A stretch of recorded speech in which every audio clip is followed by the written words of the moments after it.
Welcome to Wife Cheating Story. I hope you have an enjoyable and relaxing time listening. Let's get started. Welcome back to my channel. Before we begin, let me know where you're tuning in from down in the comments. And if you enjoy this story, don't forget to subscribe and turn on notifications so you never miss our next tale. I still held my coffee cup as I walked to the end of my lawn and opened the mailbox. Inside were bills, a few flyers, and a birthday card. I smiled when I saw the card, but instead of keeping it, I tore it in half and tossed it back into the mailbox. I was halfway to the house when a black sedan parked at the end of the street drove past me. This was the third time I've moved in less than 8 months. I had become good at moving. I tried to travel as lightly as I could, but with all my computer gear, that wasn't easy. It felt more like a symbol than a real escape. I realized that after the first move, she always found out where I was living just days after I settled in. I had barely gotten the internet up before she located me again. Unfortunately, I still couldn't find her to finalize our separation. The process server said he needed an address, so here I was, still married to her. I had thought we were a perfect couple. We met in college, and our bond made our friends roll their eyes. It was not the classic first love, but we cared for each other. I often woke up to the morning light coming through the curtains, watching her as long as I could before she noticed. Holding hands felt natural, and our bond grew when we were alone together. I still remember getting down on one knee in front of our families, thinking that moment would last forever. Ah, the innocence of being young. Catherine wanted to be a teacher, and I supported her. My college course ended a year and a half before hers, so I took extra computer classes to stay on campus. I discovered a new interest then, nanotechnology. It was fascinating how small things could be created to do amazing tasks. Plus, I made great friends in those classes. We graduated on the same day, much to our family's joy. She found a job at the first school that accepted her and loved it. I started working for a major computer company, believing it would give me valuable experience. I soon realized I should have taken business management courses, as many in upper management understood little about computers but knew how to benefit from those who did. My frustration grew when they took credit for our work, while we received little recognition. One time when Catherine and I visited my parents, my dad and I spoke about my job. I shared my feelings, feeling unguarded. After a moment of silence, he suggested we continue our talk in his office. Catherine and my mom stopped their conversation and looked at us, and I shrugged. Dad took a seat in his office and said, "You shared your feelings, which I get. Now, what are you going to do about it?" After thinking, I answered, "He'll stay there until I gain enough experience to start my own design company." Dad considered this and then got up from his chair. He pulled out his checkbook, wrote something down quickly, and handed me the check, showing his support for my dreams. "This is your inheritance. Don't expect anything more in the future."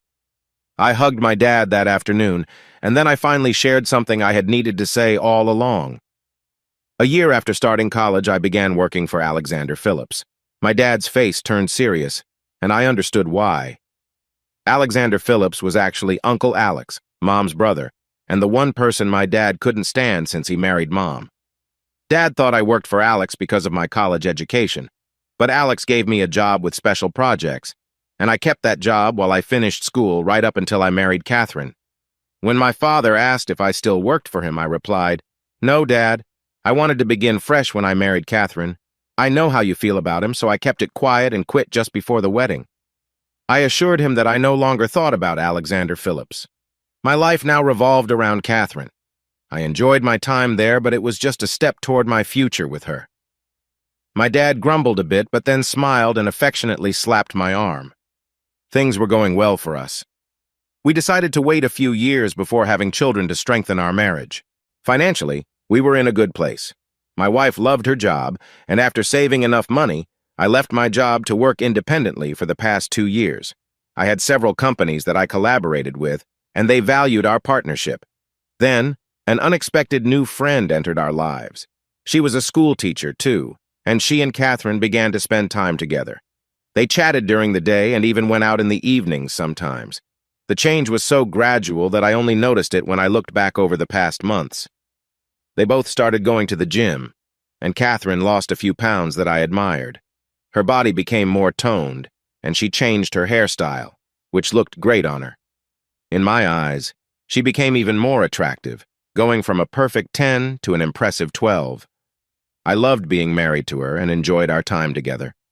I began to refer to this as Blindsided Thursday. It felt like a turning point in our lives together. One day, Catherine arrived home with her new friend, carrying many shopping bags from well-known brands. She had always shopped, but this was a whole new level of interest in designer items.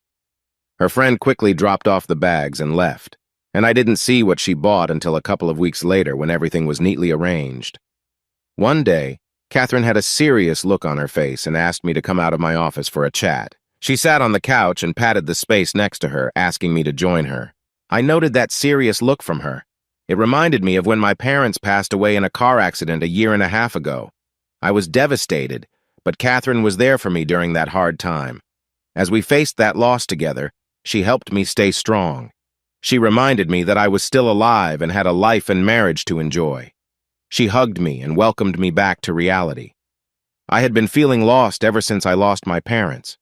Catherine stepped up to help because she loved me and saw I was hurting.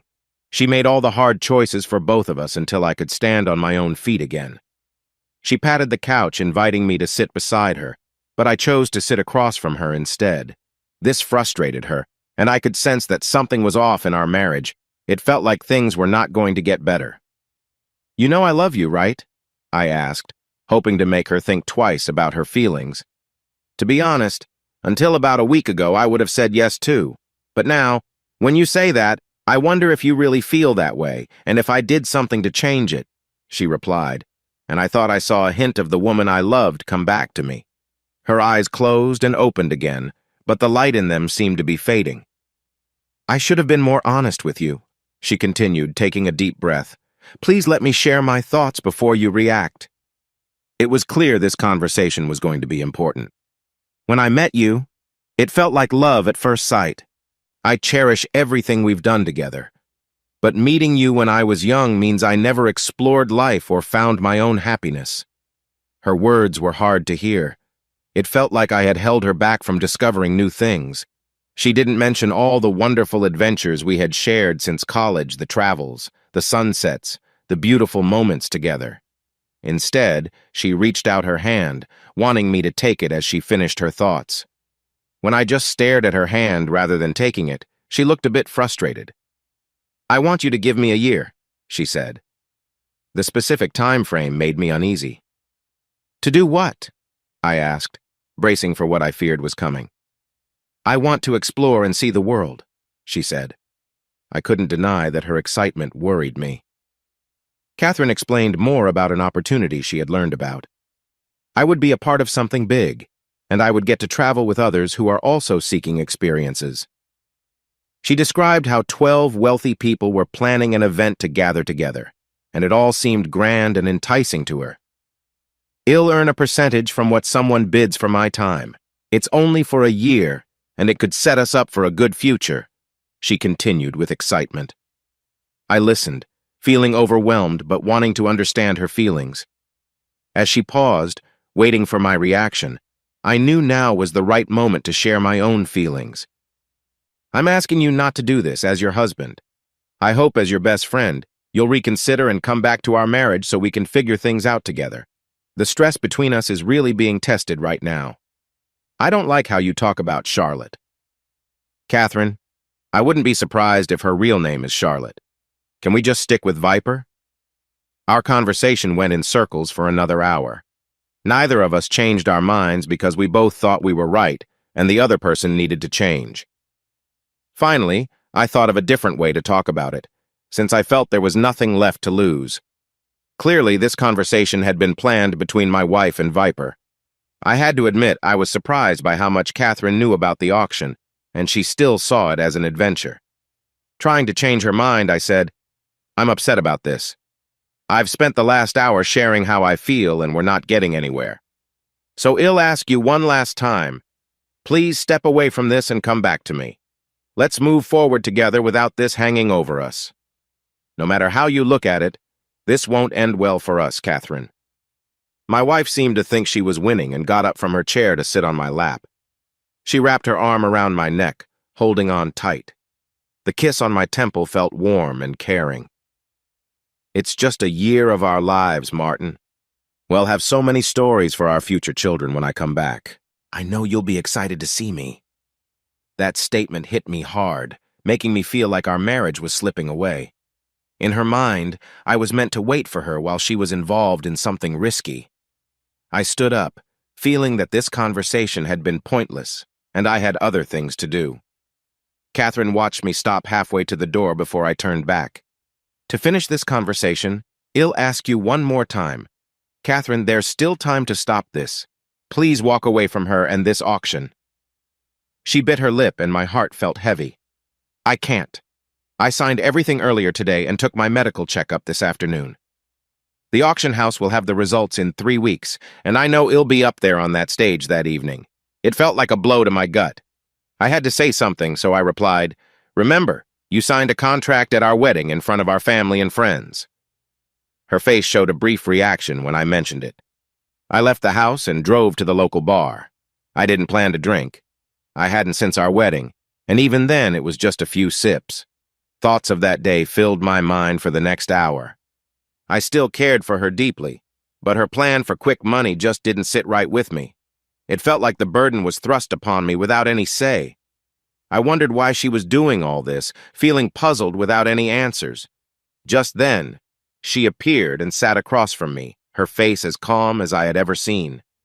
I usually have a sense for people who might cause problems, but Catherine believes you'll be fine with everything by the time we leave. My instincts about you are still uncertain, which leaves me feeling unsure. I smiled, something I hadn't done in a while. Can I get you a drink, Charlotte? She's going to be safe, Martin.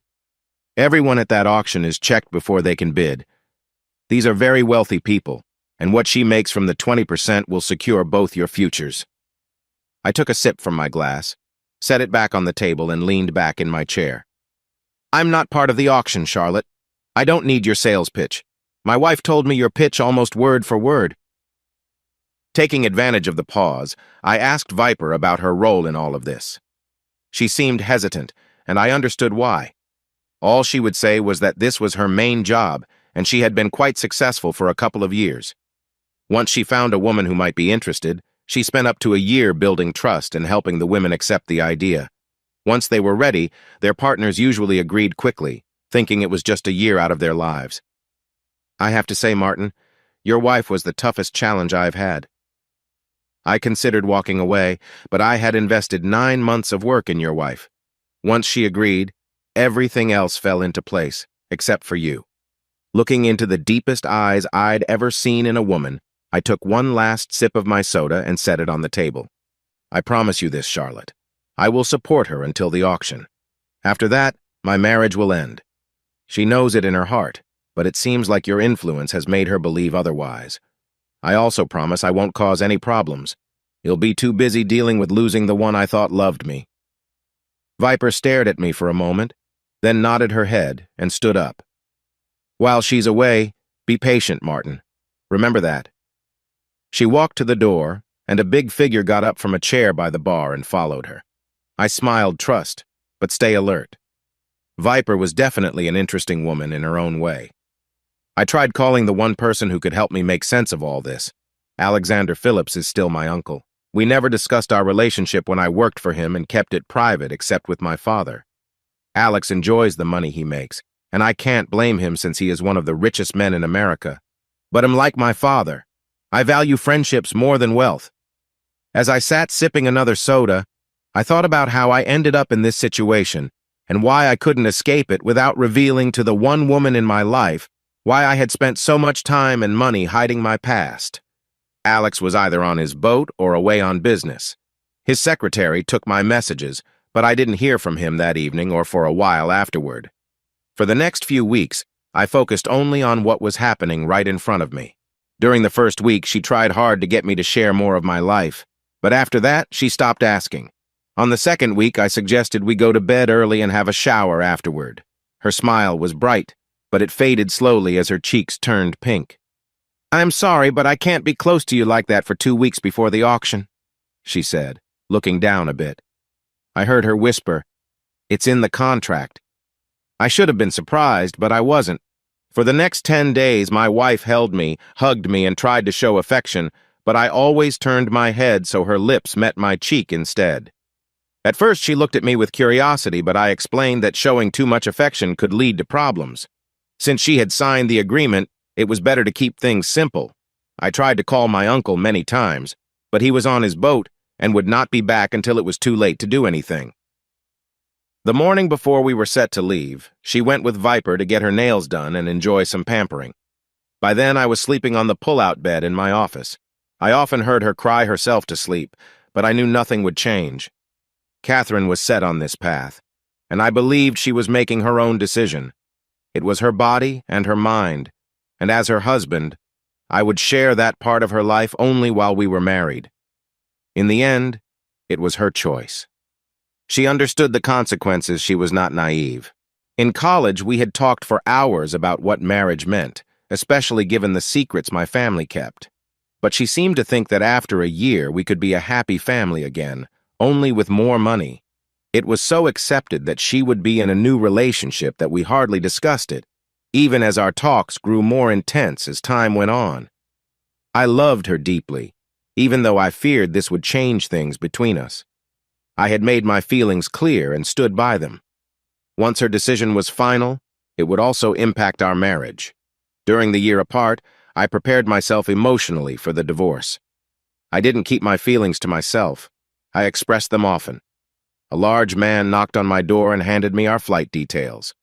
The private airfield on the other side of town had a jet ready for us at noon the next day. Catherine's feelings swung from excited to nervous during the hours that followed.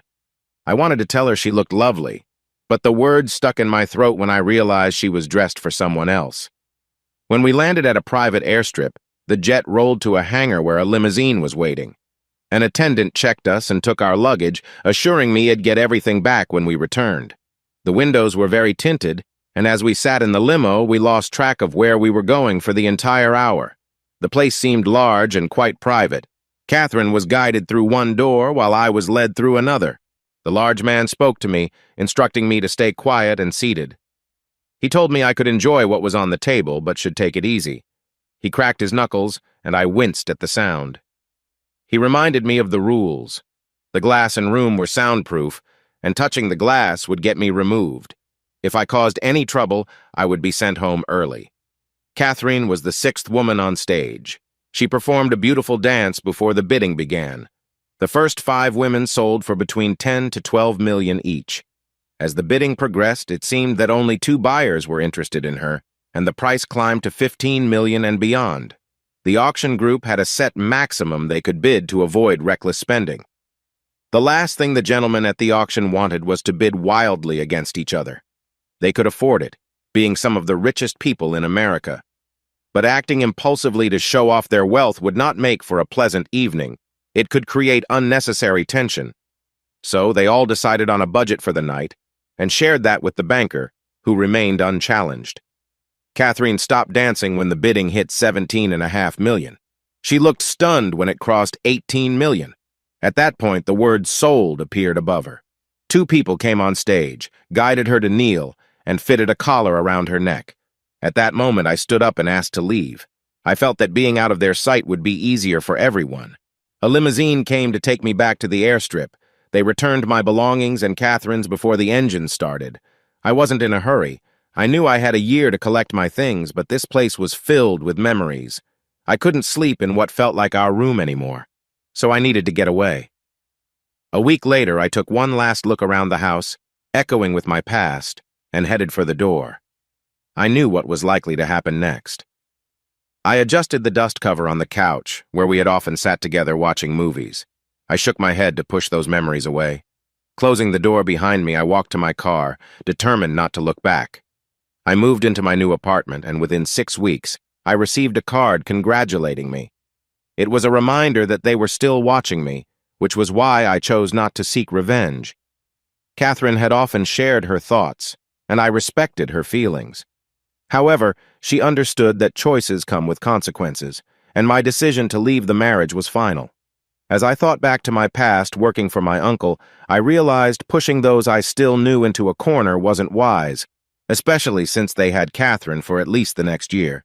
Maybe by then, I would be able to move on and not care, but for now, it was important to keep my distance. Creating problems with those individuals could lead to unwanted visits, which I wanted to avoid. The process server couldn't find her, and I wasn't naive enough to think a detective could either. She would reappear after a year. It was in everyone's interest to make sure of that, just as I needed to focus on moving forward with my life. Business was my anchoring point, helping me stay on track and avoid bad habits. I even stopped changing my location. They knew where to find me, so it didn't matter. The calls to Alex Phillips stopped as well. He must have realized I knew about his role in everything. We both understood the situation, which led me to communicate only with his management team from that point on. I still had advertising contracts to complete, and his company's money was just as good as anyone else's until those were done. My social life mostly involved going to occasional football games and cheering for my team. It was a much-needed escape. Business was thriving because I dedicated long hours to it, especially since I had little else occupying my time. Then, one evening at 6, there was a knock at my door. At first, I thought it was my neighbor, but the knocking got louder. When I opened the door, I instantly recognized the voice from my recent UPS delivery. "You don't live here, Catherine." Her hand pushed against the door, stopping me from closing it. "Neither do you. Come home." I was surprised by how calm I felt. I had already distanced myself from her, so I didn't react strongly. I turned and went back inside, hearing the door click shut behind me. I headed to the kitchen to make a coffee. She wasn't staying, so I didn't ask her. She spoke a lot, often saying sorry at the end of her sentences. I shrugged. It didn't matter to me. Eventually, I noticed it was getting dark, so I turned on the lights and closed the curtains. When I looked at her again, I felt weak in the knees and had to lean against the wall. A wave of feelings hit me as I searched for her face, remembering moments we shared. The room felt heavy with sadness. Suddenly, I was overwhelmed and rushed to the bathroom. I could hear her crying softly outside the door. After I steadied myself and washed my face, I faced her in the doorway. She was covering her face with her hands, tears flowing freely. My heart ached for her even though she looked strong. I knew she had been through a lot. The man who had won her in the auction was the father of her child. It took all my strength to stay in the same room as her. A question pushed in my mind, and I whispered, "Where is the baby now?" She shook her head, tears filling her eyes. In better times, we would have laughed together. "I don't know. They took her from me right after she was born," she said. When she uncovered her face, I saw a fire in her eyes that I had never seen before. "They took her from me and won't tell me anything." She pressed her hands against her chest, showing her pain. "I hurt every moment because I never got to hold her. My heart is heavy because I saw her birth but not the bonding. He is the father and took them both from me, and I haven't seen either of them since." I could sense where this conversation was going.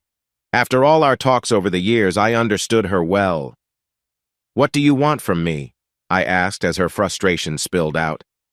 In all the time I had known and loved her, the intensity in her eyes told me that what she said next was sincere. "I know I've hurt you, and I'll spend this life and any other to win back your love." He broke our agreement, changing my birth control without my consent. He knew what he was doing and insisted I had no choices. He didn't understand the bond made when bringing a child into the world. I wanted our baby back and wanted us to be together again. For the first time, she expressed her feelings and what she needed from me. "Please, Martin, help me get my baby back and give us another chance. If you can't, I will leave, but please remember the love we once shared and do this for us. I need both of you. But if separation is what you really want, I will take our child and agree to whatever you wish in the process." I helped her up from the floor and helped her adjust her blouse. She took it from there and buttoned herself up. I supported her as we went to a kitchen chair.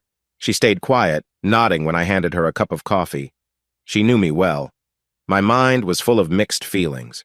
When I glanced at the clock, I realized we had been sitting there for over an hour. Looking at her, I knew I still loved her, and that wouldn't change. I could separate from her, But that would only mean she would always be in my heart and mind. I would never truly be free of her. She was part of me, and I couldn't just let her go. My heart struggled to get through this year without her. Could it last a lifetime without her? I knew the answer when I looked into her eyes. She had made some mistakes, listened to Viper, and didn't reach out to me before this auction began. The emptiness in her eyes showed me she had learned some tough lessons this past year, just like I had. I sighed, and she tried to hide a smile. My sigh gave me away. Okay, here are my terms, and they can't be changed. Go home, open the house, and take care of everything. Clean the sheets. You always did that. Her cheeks turned a bit red. That's because we kept everything neat. I felt myself blush too. I tried to look serious, but it didn't work. All the money from the auction is in your bank. Use it.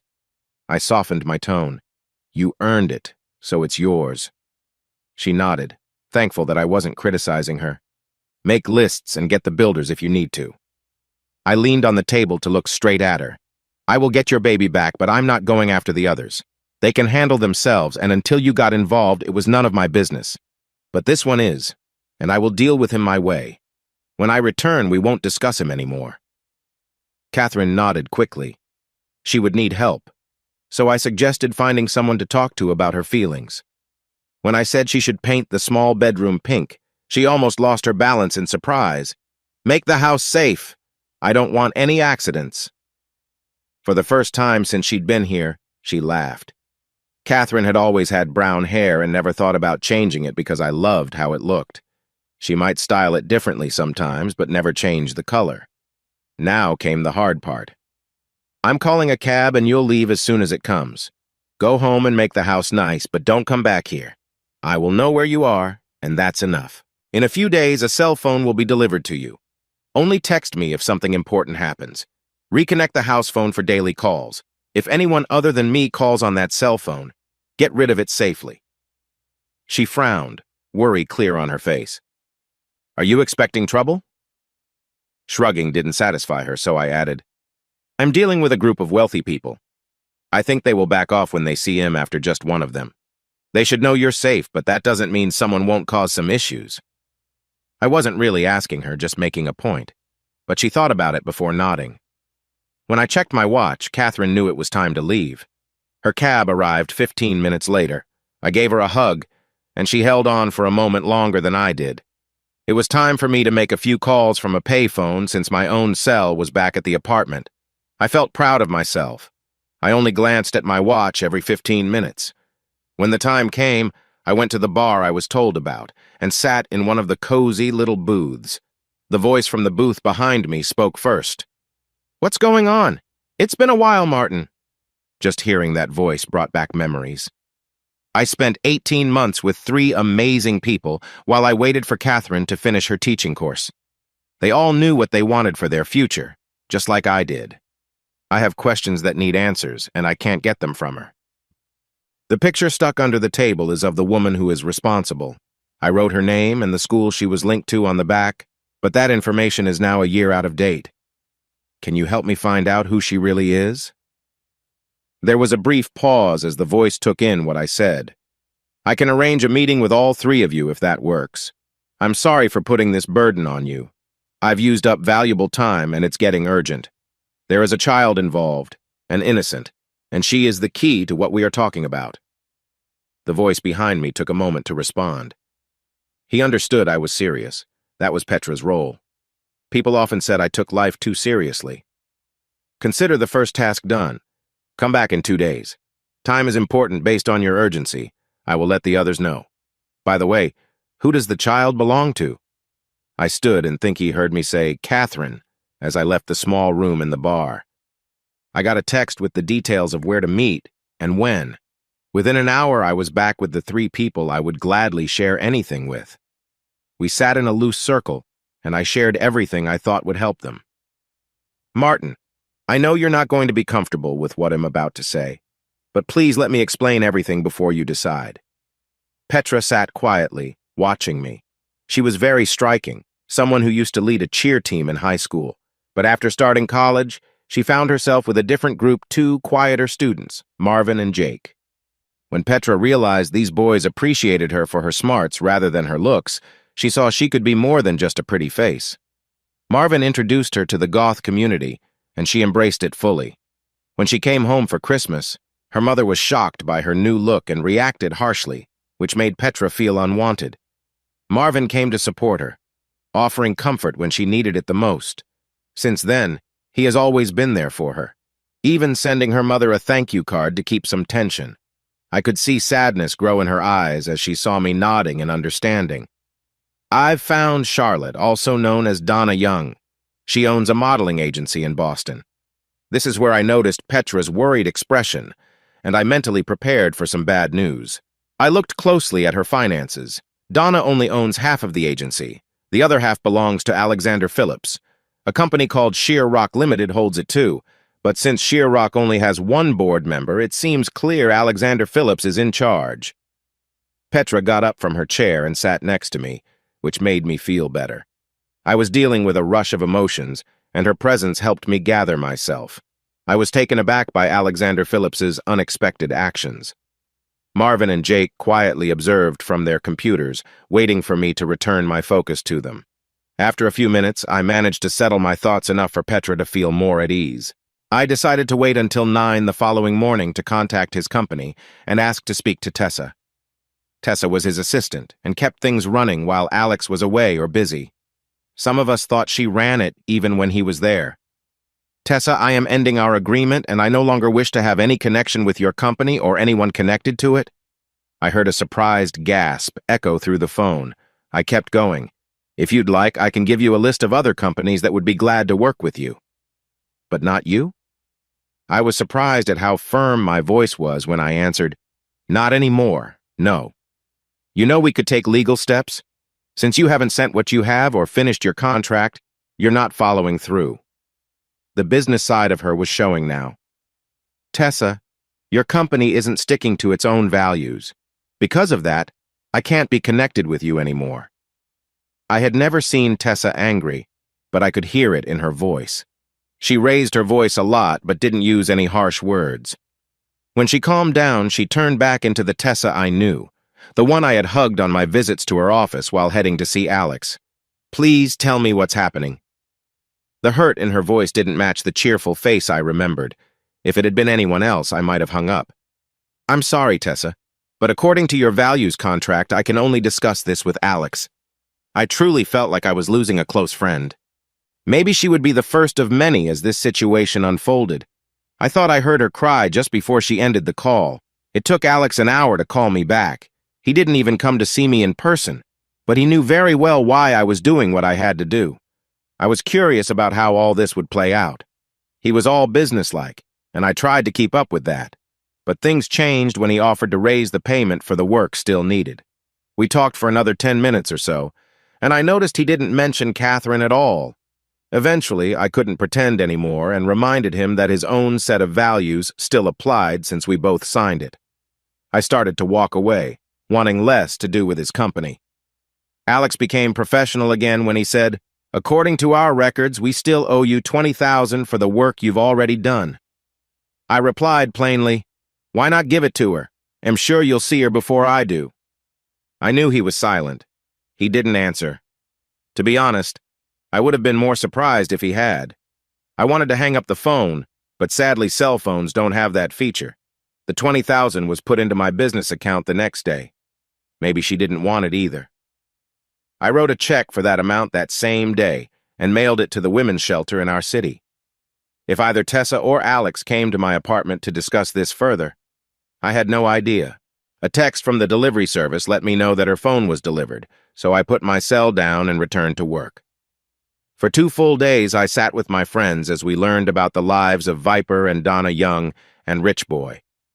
By the time we posted Donna's story on the wall, Petra had even searched her social media and printed off some photos, which also went up on the wall. I must say, she had a strong presence as shown in the pictures we found. By the second day, we all understood why Alexander Phillips brought her in to help with Catherine. My wife never stood a chance. Donna Young might be part owner of a modeling agency, but she clearly wasn't planning on making that her main job at first. We all sat in amazement as we looked through her qualifications. Donna had aimed to be a psychiatrist, and the list of her accomplishments was almost as long as her arm. She had a PhD and many other impressive honors. She could have started her own practice, although I doubted she'd earn as much as she was making now. Out of curiosity, Petra checked the Mensa list of members and found a familiar name in the top 10%. I grabbed my phone and called Catherine. She answered cheerfully, knowing it was me. "I have a question for you. How long after you first met Viper did those headaches start?" There was a pause. "I didn't mention headaches to you," Catherine replied, surprised. I waited for her to continue.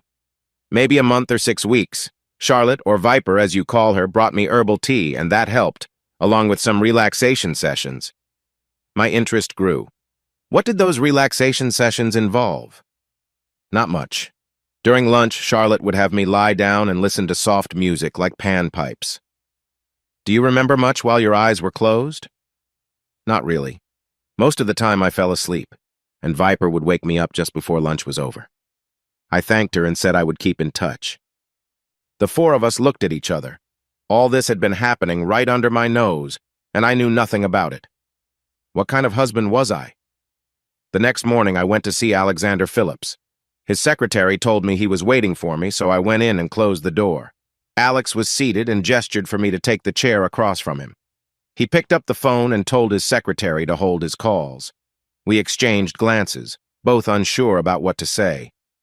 "I'm sorry, Martin. I know I've changed, and not for the better," he said. I nodded in agreement. "I need to talk, and you need to listen. I want to make sure I understand everything, and I feel confident I do." I took a chance and said, "Mom would be proud of you, Uncle Alex." He flinched a little, but I continued, feeling brave. My dad once told me he suspected there was more between Mom and Uncle Alex than just being siblings. I had been shocked when he first said that. Dad reassured me that I was his son, and I had nothing to worry about. As we talked, I found myself thinking about my family even as an 18-year-old. I had to ask my father why he stayed with my mom if he thought there was something between her and Alex. Love is a strong feeling, son. Eventually, you'll have to make a choice in your life. Not the same as mine, but one just as powerful, with its own consequences. Thinking about Dad's words made me realize how much stress Alex brought to his relationship with my mother. It also made me aware that a similar situation was brewing with Catherine and Alexander Phillips. Someone else wanted what he wanted, and the complication was that she was married to his grandson. Alex then said, "You know you played a big role in all this, Martin." Normally, I would have reacted strongly, but he was the only close relative I had left. I raised my hands in mock surrender and agreed with him.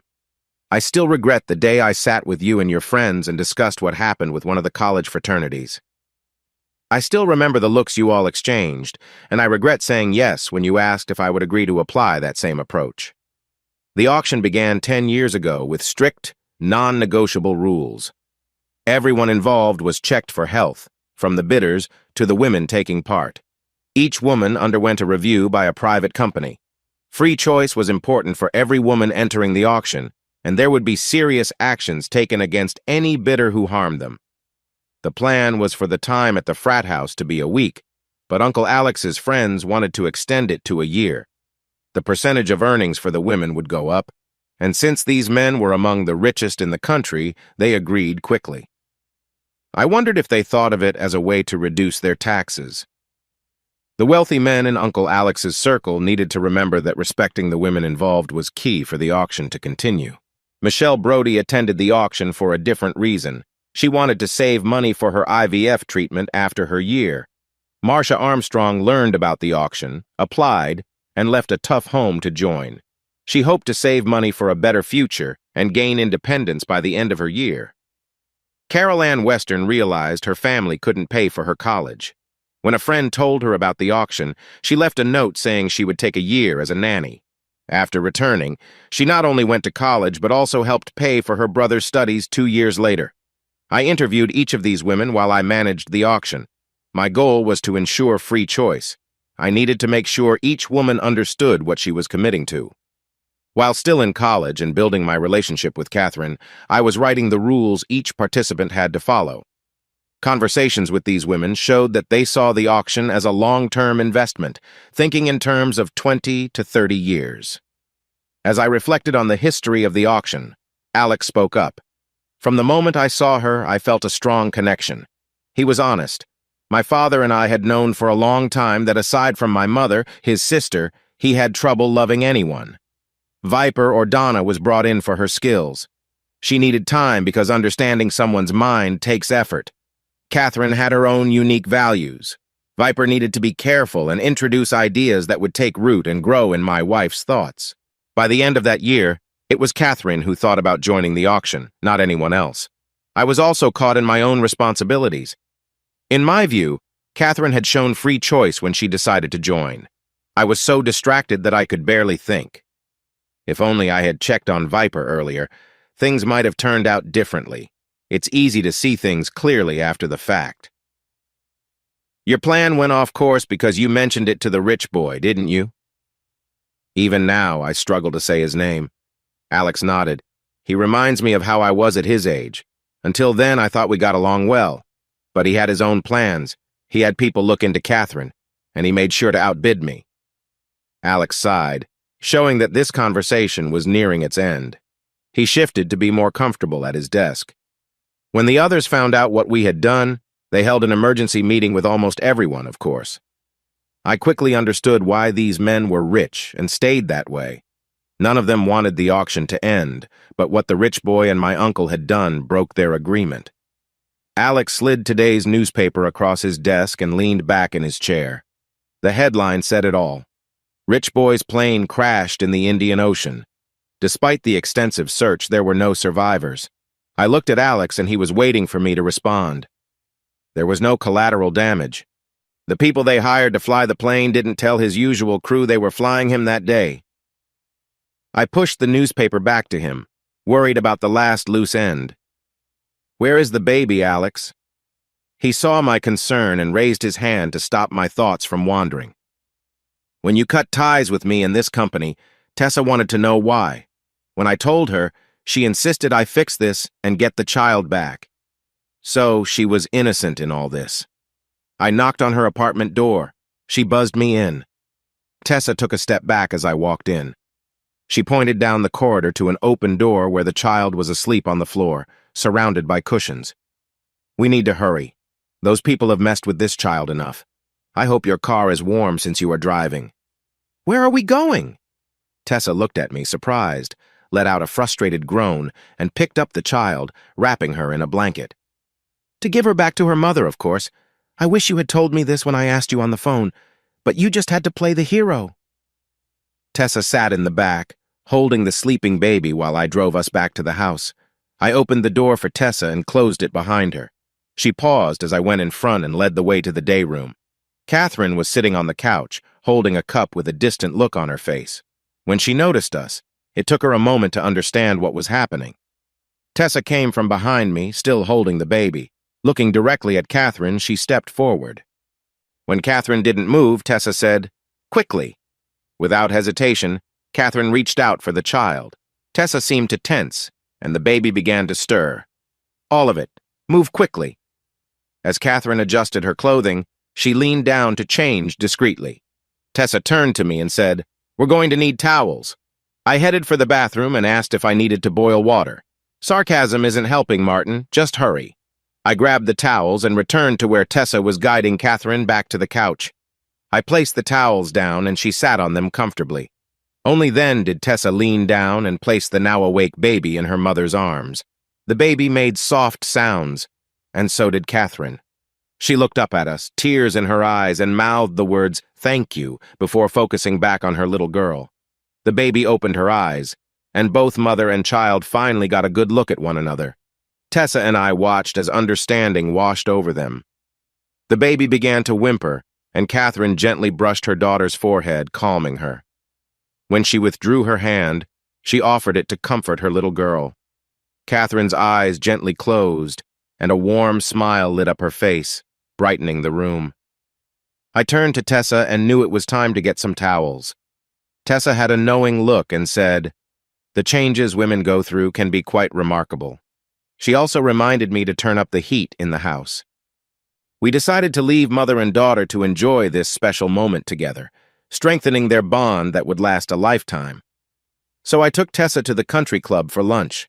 I managed to get a private table for us with a little tip for the waiter, which made Tessa smile. As we settled in, we enjoyed the view of the well-kept lawns while we nibbled our meals. "I know you don't remember me, Martin," she said. I had checked with Alex and he agreed with me. I had known Tessa for years, but only now did I really look at her. She just smiled back at me. Tessa Alicia Fulton was one of the first people at the very first auction. I was about to take my last exams at Berkeley, and my sorority sisters knew I wanted to run my own company. They listened to me talk for hours about needing startup money, which meant working for someone else for a while. One of my sorority sisters pulled me aside and mentioned the auction. She said. Tessa, being a business student, thought about the auction and checked with her sorority sister. The sister gave her a phone number and said it wasn't real before walking away. That call led to an interview, followed by another one with me a few days later. I finished my exams, and then you came by with forms that felt like a novel. You wanted to know everything about me, Martin. When I laughed and looked through the questionnaire, I told you it could be shorter since some questions weren't needed. You took that advice, and I know it because I saw the shorter version they use now. The pointless questions were gone. The money she earned from her auction went into building her own company, instead of starting at someone else's and working her way up. I was still living off the interest 2 years later when Alex visited. It surprised me at first since Alex had been the one who bought me at that auction for the year. But I listened. He wanted to leave the auction now that his relationship with Catherine was nearly at the marriage stage. They were both months away from finishing college and wanted a fresh start. Tessa took a job as Alex's assistant. It was just a cover since all her time focused on the yearly auction. 3 years later, Donna appeared, and Tessa truly became Alex's assistant. She looked directly at me and said, "I want you to know that I had no idea about Alex's plan for Catherine. If I had known, I would have told everyone, and he knows that." To make her point clear, she reached across the table and touched my hand, making me look directly at her. "I promise, Martin, I had no clue what happened to Catherine or Alex's role in it." I believed her. My friends had checked on her when her name came up in this situation. After our meal, we went back to the house. Catherine was asleep on the couch, and the baby was resting peacefully. I took a fresh blanket from the bedroom and covered both of them. 20 minutes later, Catherine woke up and found us watching her. She got up and went to the baby's room, coming back in a soft robe. There was a glow about her, and she walked with a little bounce. Tessa watched as Catherine sat on my lap and said, "Alex is working on the birth certificates for the baby. He wants to know what you would like to include in the names." Catherine paused and turned to face me. "She's ours, Martin. You may not have been there, but I gave birth to her, and I'm still married to you. If you can't see her as ours, I need to know that now." We looked at each other and understood. The auction for the women had to be about their choice. It was the key to making the whole idea work well, as those who started it wanted.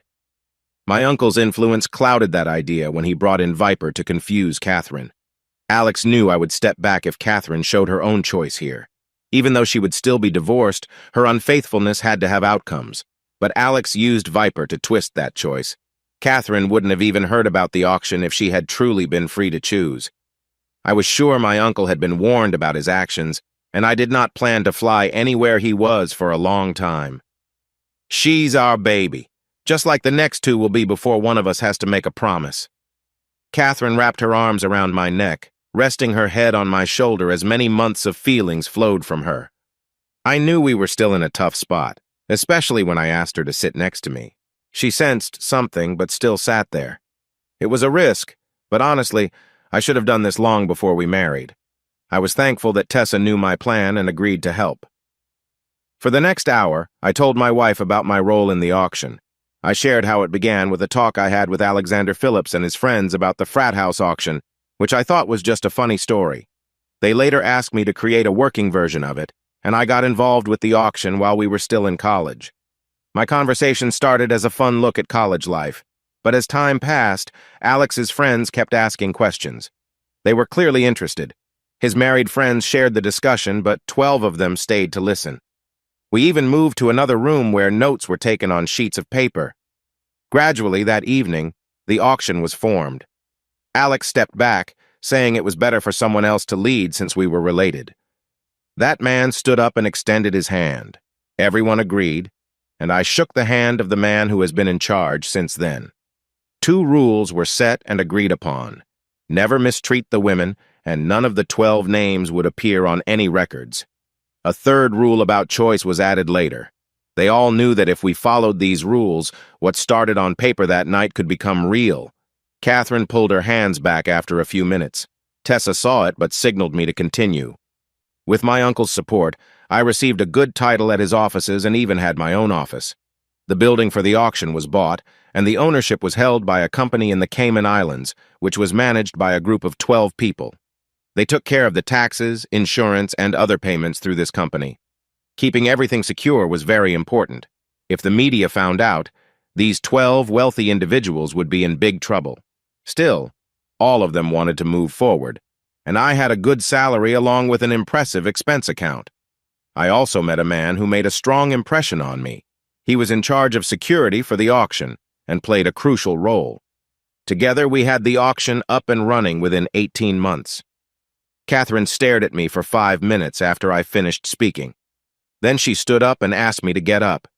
When I stood in front of her, I wanted to offer comfort, but her reaction was quick and firm. "You did all of this," she said, her voice low but intense. "It was you who caused this situation for me, not Charlotte." She turned to Tessa and pointed at her, then said, "Let me guess. You were involved too? You must have been. You look nice." Tessa just nodded, and then we heard Catherine tell us through gritted teeth to leave. I drove Tessa back to her apartment. The car ride was silent until we reached a visitor parking spot.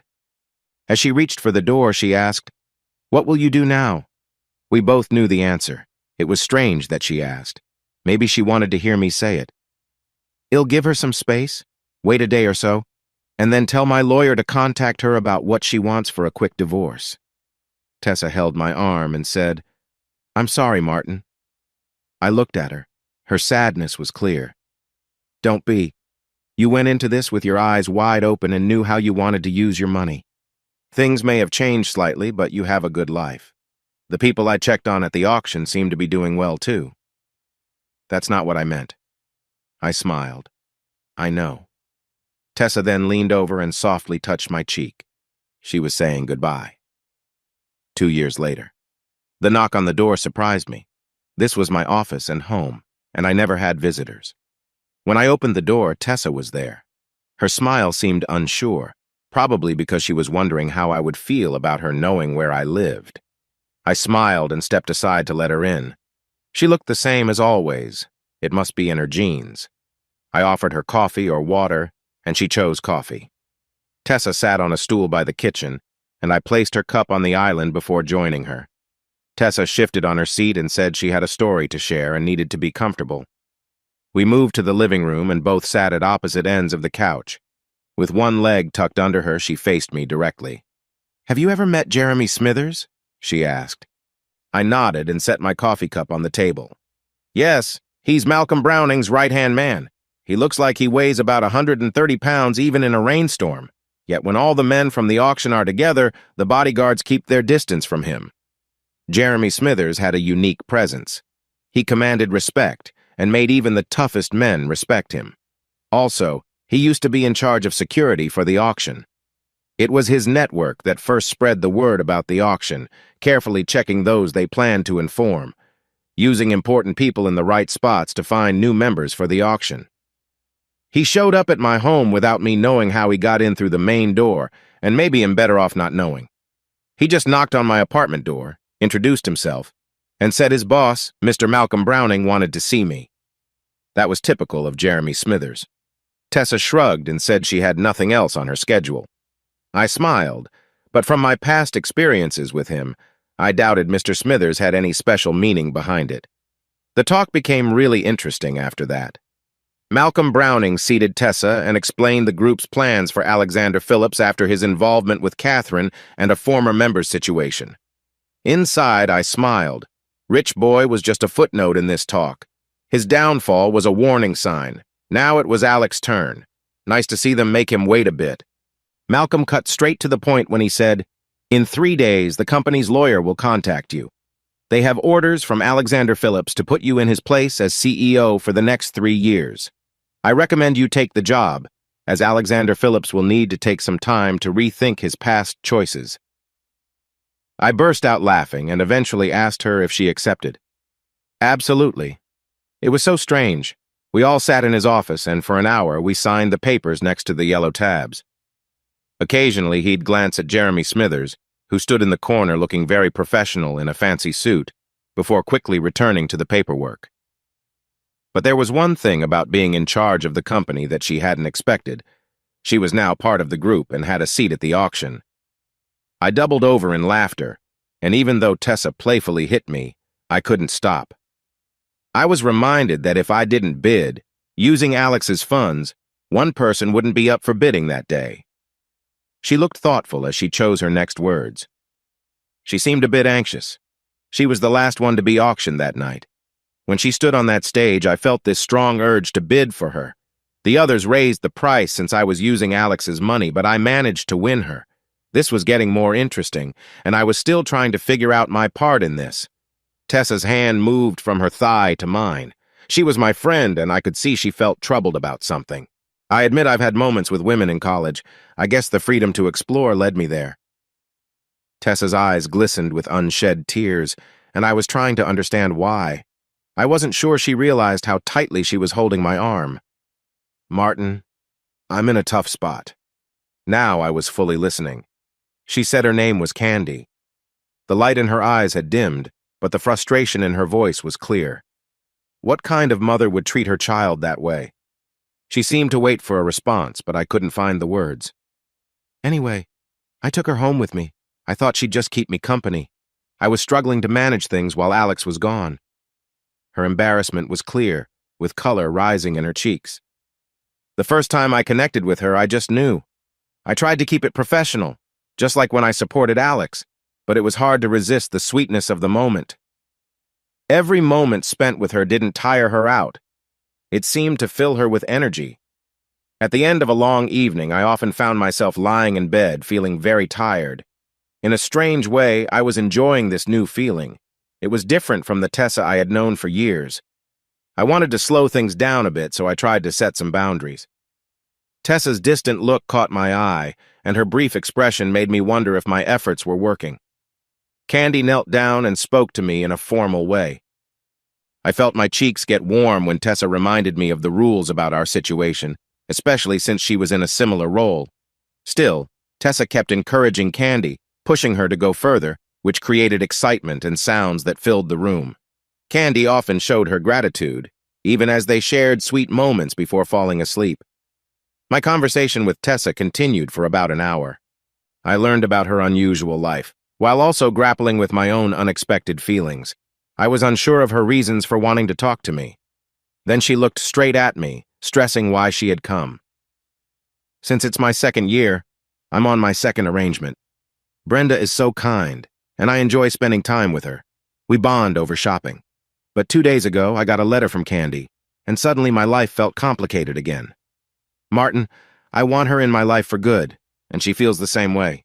She wrote to me saying that if using the money she made from the auction could help bring me back, she'd give me the check tomorrow." Her eyes showed a sincere request for help. As I stayed silent, her concern grew. The situation was serious, as she explained their strong feelings for each other. Tessa worried about the rules of the auction that could cause her trouble, like what happened to Alex. "What was the date of the second auction?" I asked, noticing her brow furrow at my question. "August 15th, she answered. I nodded, feeling a sense of relief that my earlier worries had lightened. "First, don't reach out to Candy at all.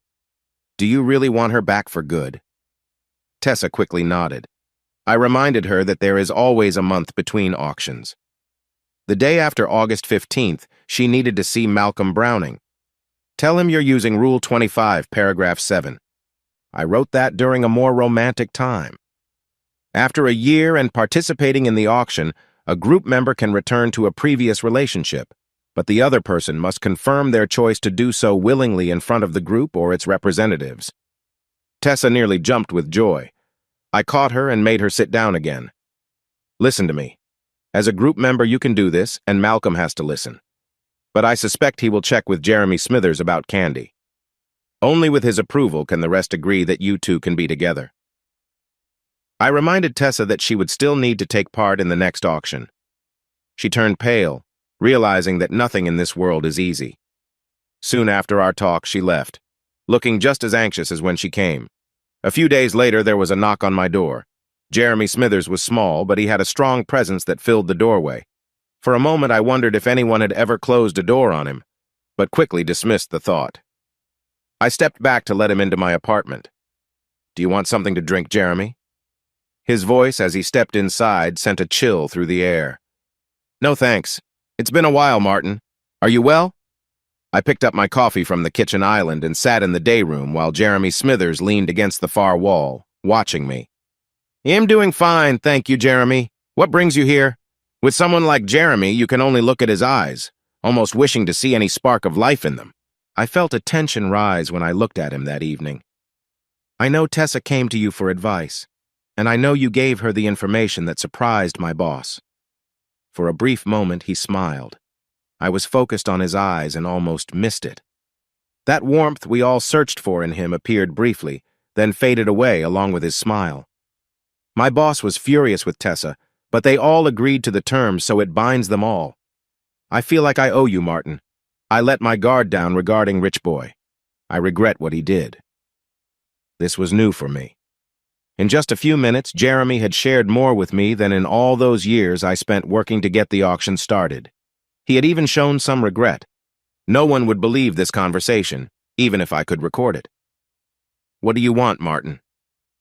In that moment, I realized the power I had while Jeremy was in the room. I took a deep breath and said, "Let Candy keep her money. Let Tessa stay with Candy, and I want Tessa to keep participating in the auction, even if it's just for one more year as CEO." I paused, shrugged, and added, "If that doesn't work, can I just ask for world peace?" Again, his eyes, which seemed so dull before, were now fully focused on me as he listened to everything I said. After a moment, he nodded and walked to the door, opened it, and left. I took a second to realize it was still open, so I walked over to close it. I thought I heard laughter coming from the fire exit stairs. My life returned to what I considered normal as normal as my life could be. I still visited clients from time to time, just like I had done that weekend. I would land on Friday, attend meetings to understand what the marketing team and the boss needed, and then return to my hotel with their ideas fresh in my mind. I could either have another meeting on Saturday or work on a basic plan on my laptop before heading to the airport on Monday. When I got back to my apartment, I dropped my bag in shock. Someone else was there. The fact that she was facing me made it even stranger. She held a cell phone and tapped at the top. Tessa's voice came through the phone, sounding like a pre-recorded message. "I know what you did, and that you want me to finish my work with the auction. This is my assistant. She has instructions, and if you ask her to leave, she will call Mr. Smithers. I hear he is very convincing, so I suggest you get used to her being here for the year I have someone with me." She placed the phone on the floor next to her. Touching the screen again, numbers began to move across it. "You have 1 hour to ask me anything. After that, I can only speak to you if I wish to. I will still be here to help. I know from my mistress that you played a part in bringing me back to her, and I am grateful. I'm here to assist you for a year. Afterward, my mistress takes me back, and I will choose to never see you again." The numbers kept running on the screen of the phone resting by her side, and I figured it would ring when my hour was up. I made sure the door was closed and sat down on the couch beside Candy, who looked very pretty. "When your boss asked for my help, I never thought it would come to this. I should let you go back to her." She shook her head. "You can't do that. Mr. Smithers said my boss had to agree to you keeping me." She turned to me. "Mr. Smithers made a deal with her. 3's a crowd. My boss has me for a year, and even though I belong to her, she has given me to you." No wonder Mr. Smithers had been so happy earlier. He had planned all of this. The timer on my phone buzzed with a sound that distracted me. We talked about how lonely I felt while Candy insisted that it was her job to bring excitement into my life day and night. With the timer running low, I decided to lay down some rules, thinking she would refuse and go back to Tessa. Listen, I don't do the slave thing ever. I like getting to know the woman in my life better. I like staying active, so how you want this to work isn't for me. None of the women I've dated go by those rules. Plus, I have a rule about what I wear, so plan accordingly. Since we both know this isn't going to work, I think you should get your things and he'll call a ride for you. For some reason, she smiled, which surprised me. Even more surprising was when she touched the phone screen, stopping the timer at 7 seconds. I was so focused on the screen that I didn't notice her collar fall to the floor until it landed. She stood up, took a step back, and then walked into the bedroom. A few moments later, she returned, and everything she held went into the trash can. The lid closing felt final. Deal.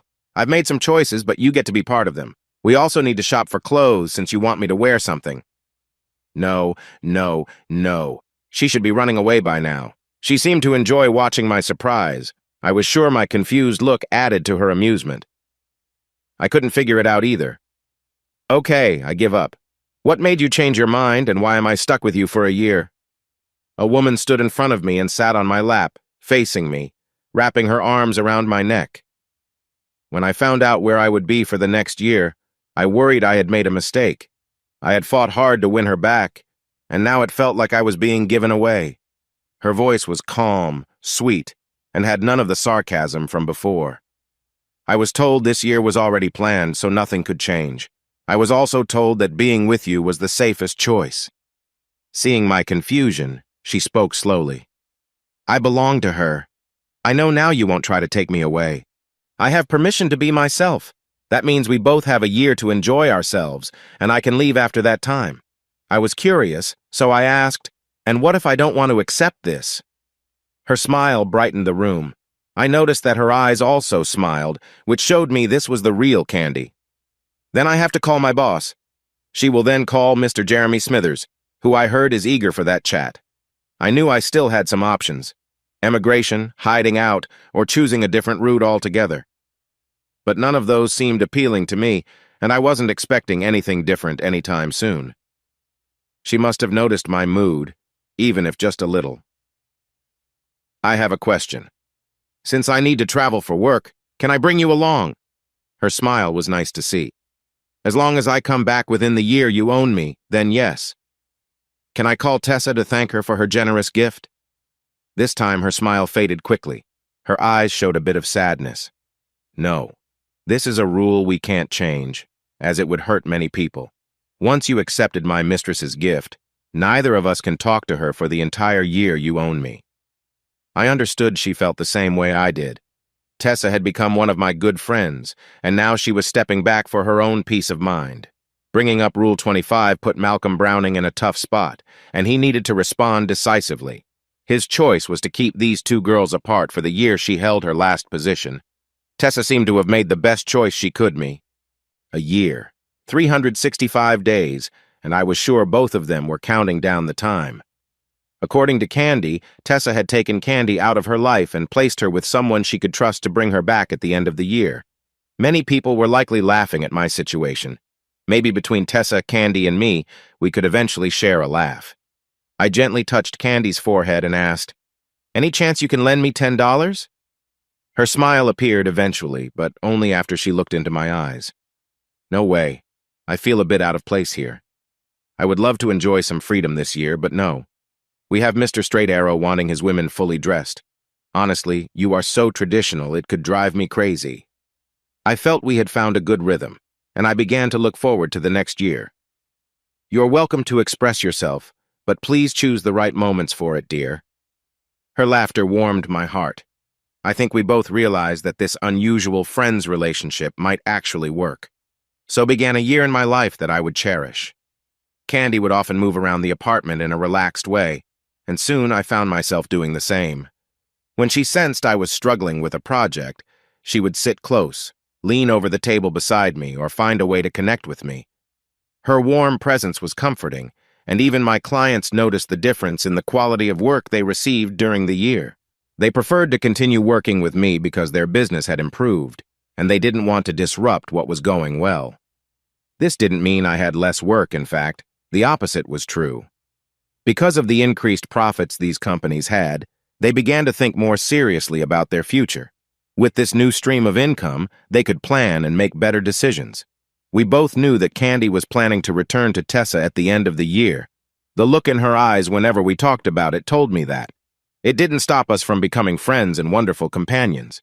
Tessa had lived with her for a year and knew what to expect when my time was up. Each day I spent with Candy made me realize that once this was over, I needed to get back out there and do something. Candy wanted to come with me everywhere, and only when someone asked if she was my assistant did she stop coming to the meetings. I would find her at the pool, surrounded by people lounging in the sun.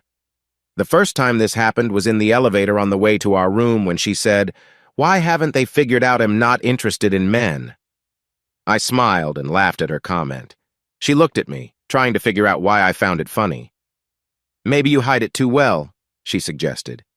She glanced down, aware that what she saw was just part of who she was. As soon as we entered the room, she paused in front of the mirror, looking at herself from different angles. I thought she looked beautiful, especially when she said, "I don't get it." A year passed, and Tessa was getting her friend back, which made me happy. But I knew I would miss Candy. Our connection meant a lot to me, but we both understood she was only with me temporarily and needed to be returned safely. Today made me realize how much I missed having a close relationship in my life. With that thought in mind, I decided I needed to socialize more. When I opened the door, Tessa walked in. Candy wanted to run to her for a hug, but she knelt instead, presenting her collar to Tessa. "How have you been?" Tessa asked. "I have obeyed," Candy replied quietly. Tessa accepted the collar and gently lifted Candy's chin, making sure she stayed calm. Candy took a deep breath, but her face showed many emotions. After securing the collar, Tessa stepped back and said, "It looks like you only brought the basics. That won't do. Go back and pack properly. We are going on a cruise for a month to reconnect." Candy quickly acknowledged Tessa's command and hurried to gather her things. For the next 30 minutes, she brought out outfits for approval, excited to prepare for their journey. "Thank you, Martin. This last year has been tough. It kept me strong knowing I was giving Candy to someone I could trust." I smiled and told her it was my pleasure. An hour later, I was helping load the bags into her car. I stood and watched until the security gate closed, blocking the view of the street outside. "Excuse me, I'm looking for Martin Henderson. I heard he lives in this apartment building." When I turned, I was surprised. She smiled and seemed used to getting attention, waiting for me to gather my thoughts. She was beautiful, a redhead with a natural charm. Freckles on her nose and cheeks added to her appeal, highlighting her bright green eyes. I stammered for a moment, but her smile showed she was accustomed to this kind of reaction. "I'm afraid you missed him. He was evicted yesterday," I told her. Her eyebrow raised in disbelief, prompting me to explain further. "It wasn't the loud parties that did it, but the music he played so loudly that everyone in the building could hear." She kept looking at me with her eyebrows still raised, and a smirk appeared on her face. Then she asked, "Were there any substances involved?" "Goodness, no." "Well, there were those little blue pills, but they were safe and approved. It said so on the packet, so I wouldn't worry about those." Her smirk turned into a full smile, although I couldn't understand why, since I had just talked about Martin Henderson.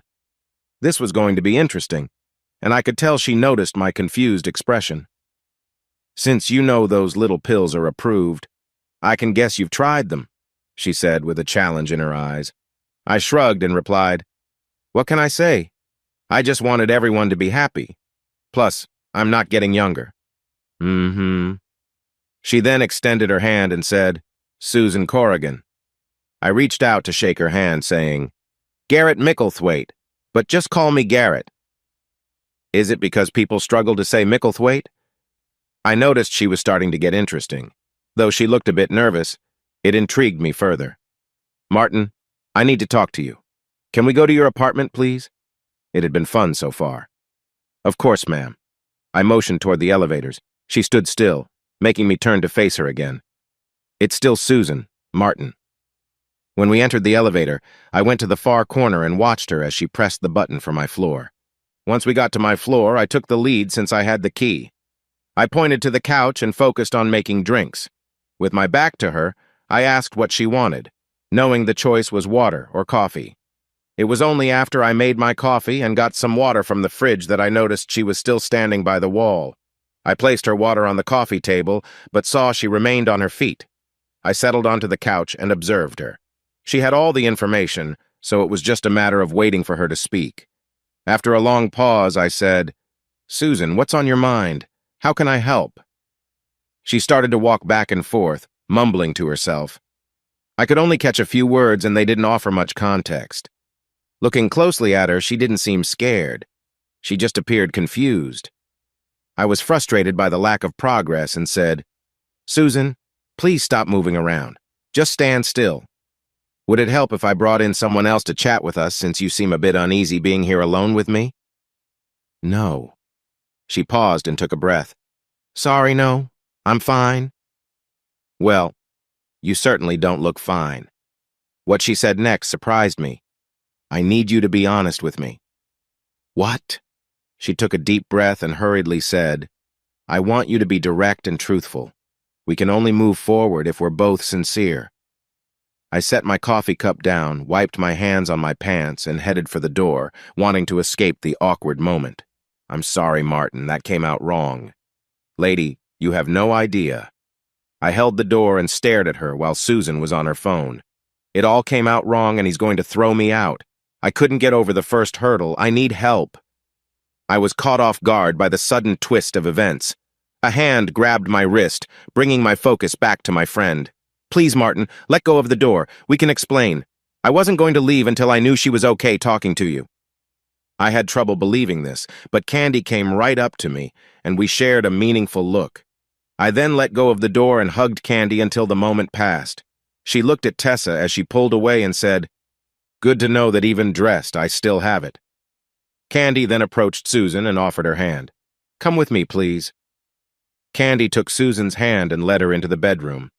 Tessa saw the door was open and quickly closed it before taking my arm and guiding me back to the couch. Tessa understood me well. Candy's kiss was fading, and she stayed close as my confused mind began to settle. Just as I was about to share my thoughts, two people came out of the bedroom. I was stunned by what I saw. Candy always had a way of catching attention with her confidence, but then I noticed something surprising. This new person was wearing something similar to what Candy had. I almost got up to comfort her, but felt that the whole situation was quite odd. Tessa, still next to me, instructed, "Kneel, both of you." I wasn't sure she could do this, which is why we waited with Martin, but I had to give it a shot. So now I'm going for honesty with a small hint of warning just in case. It took me a moment to turn to Tessa. When I finally did, her smile meant a lot to me. She was my friend, but I felt unsure at that moment. Tessa tightened her grip on my arm. "Come on, Martin, admit it. Life would be boring without us in it." I nodded without thinking, and then noticed how tightly she was holding my arm. Tessa seemed to understand and let go. I pointed to the others in the room, though I was really talking to Tessa. "All right, they can stay, but I want you to explain what's happening." A familiar voice said, "Hey, that's not fair." Tessa shook her head politely. "I can't do that, Martin. It's not my place. I'll listen with you while Susan shares her side. She has prepared for hours over the last few weeks. Honestly, if it were aimed at me, I would be convinced." "But I don't need anything from you, Tessa." Her smile grew again. "Trust me, Martin, you both have something the other needs." We stared at each other for a few minutes. Eventually, I was ready to learn the truth, even if it meant listening to a few talks, but it would be on my terms. I walked over to the two kneeling people and sat down in front of Susan. As a guy, I found it hard to look her in the eye. I reached up to gently remove the ball gag from her mouth. "I bet your mouth is dry. Those can do that. Do you need some water now?" Susan shook her head. "You need to remove your clothes." I quickly replied, "No, I won't. This is my apartment. I make the rules." She bit her lip. "It's the only way I can be sure you're telling the truth. You must be bare." That was a bold statement, and it was the second time she had brought it up. No, still no. But Tessa knows me better than anyone else. She can tell if I am honest. Susan looked at Tessa behind me, and I could see my friend nod. Susan then nodded back. "Please, may I stand? I like to walk and talk at the same time, especially when it comes to my future." Although that was a bit confusing, I allowed her to get up. I stood and went back to the couch while Susan walked back and forth, nervously nodding her fingers. I was a challenging child when I was young. Strangely, I only felt calm when my cousin visited. He had a calming effect on me. I was very focused on numbers, and my parents encouraged this interest to help shape my future. I started taking accounting classes when I was 15 and scored the highest ever on the tests. As she grew up, her cousin was a steady influence in her life. He encouraged her parents to have her tested, and they found that her IQ was slightly above average. However, she was very good at math. Her cousin joined the army and was gone for 4 years. She only received an occasional email from him asking if she was all right. She remembered counting the days until school was out while her parents talked about sending her to community college. That was when her cousin returned and gave her parents a check for the first 2 years of university. The school that accepted her was over 500 miles away. At first, her parents said no, but her cousin promised to stay involved and help with the costs if she liked it. Susan was nervous, though. Tessa pointed to Candy, who quickly stood in front of Susan.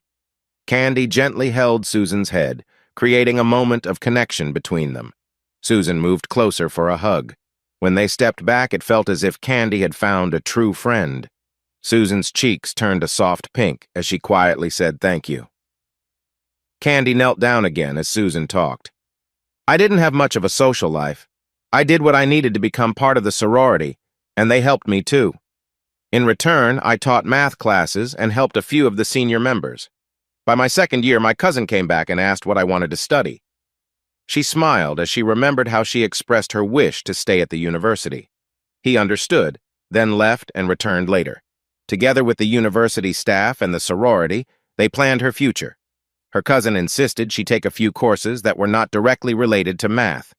Curious, I asked, "What courses did your cousin want you to take?"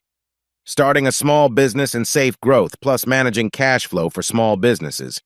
He even arranged for a guest speaker. The nearby university gladly accepted his offer for the guest speaking opportunity in that class.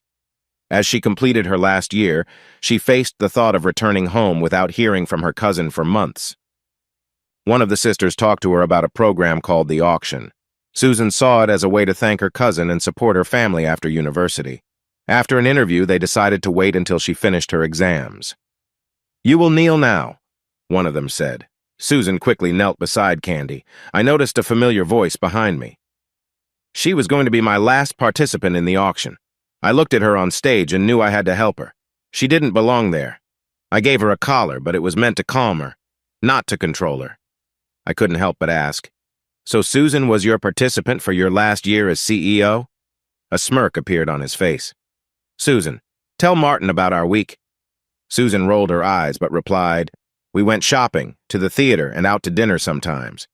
"Now tell Martin what you did when I left you alone," he pressed. Her voice was softer this time. She focused on me and said, "I researched you, your business, and the problems you faced in your life. It wasn't your fault. You and your friends couldn't have changed what happened. By the time you knew the truth, things had already gotten serious." My friend's hand was on my arm. "Martin, she has a different way of seeing things. Sometimes her honesty can be surprising." Tessa leaned in and whispered to me. I was confused, but she encouraged me to ask what she just suggested. With a shrug, I asked, "What do you want from me?" She answered quickly, "I want to invest in part of your business with the money from the auction, and I want to be a part of your journey and connect with you more deeply." "That's a big request. What do I get in return?" "You get me." We both fell into silence for a moment. "So, I'm expected to give a lot, and I get very little back." Her face turned slightly red, but she held my gaze. "You get more than you think. I have knowledge and skills that could help you. I've built connections during my university years that could be useful later. All of that comes down to one thing: me." I looked directly at Tessa, curious. "What else?" "I haven't been involved with anyone but shared a friendly moment with someone before. I realized I needed to find you." Feeling more curious, I asked, "Why me?" Tessa pulled on my arm. "Please, stop." Susan didn't say anything. "Martin, keep in mind she has OCD. She can't lie or twist the truth. Not everyone can handle that level of honesty." My friend was right. Maybe we should talk later. Susan, if I ask that again another time, will your answer change? Her brow furrowed. No, the truth is only constant until it changes. In 3 months, things could be very different. I thought of another question. Have you talked to your cousin about this partnership? No, but remember, it's not just business. For this to work, I need to be part of your life, like Candy was. I need to meet your clients and work with you on new contracts. What's wrong with the current ones? My lawyer made them exactly how I wanted. I'll need to change that too. The contracts you have are not solid. In the past, a handshake carried more weight than these agreements. We're heading for another recession in about 2 years. When it arrives, your clients could leave and you might lose everything. Tessa giggled behind me. I turned my attention back to her. I told you, I warned you, but you didn't listen. Tessa stood up and faced Susan. It's time for us to go. Throughout this time, he hasn't lied to you. Make sure to think about that in your future conversations with him. Susan kept her eyes on Tessa.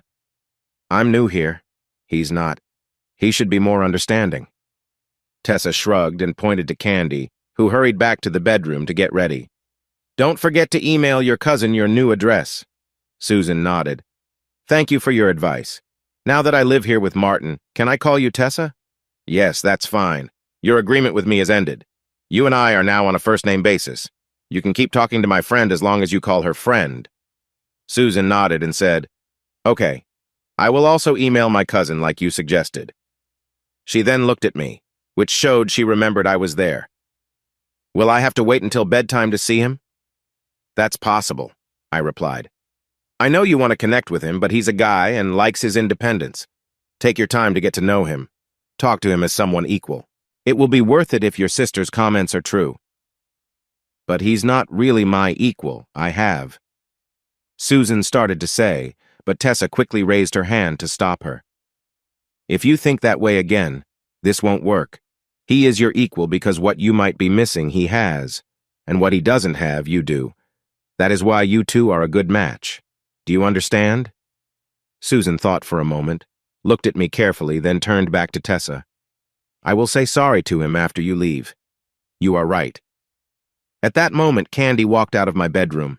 I wanted to speak up, but I watched as Susan stood up and Candy hugged her. They shared a brief moment before stepping back. I've spent a year preparing him for you.